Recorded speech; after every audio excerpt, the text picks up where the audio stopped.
How to fix app download paused problem. Hello guys, this is Atticus and welcome to another tutorial video. In today's video, I'm going to teach you how you can fix app download paused problem. So before we begin, if you're new to our channel, head down below and hit the subscribe button so you don't miss out on our future videos.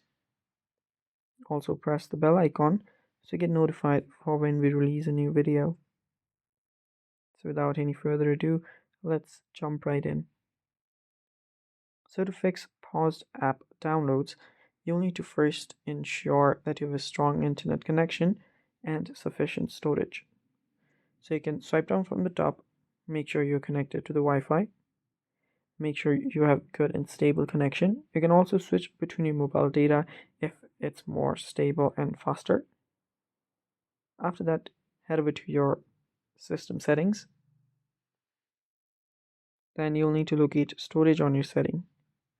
After you find it, tap on it and make sure that you have enough storage for the download.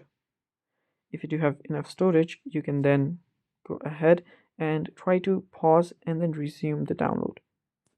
If that still does not work, try to restart your device.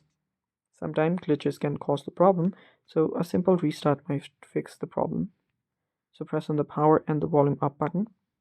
You'll find restart. Tap on restart and then restart your device. And that should work. Now if it does not work, go to your settings, go to apps, find apps and then open it up. Find Google Play Store. And after you're there, go to storage and cache. Then tap on clear cache. After you've cleared the cache, check if it works. If it does not, go to clear storage. Clearing out the storage will log you out, so be sure to re-log in. And after you've done that, your problem should be fixed. And that's it for today. Thanks for watching. Stay tuned for more and bye-bye.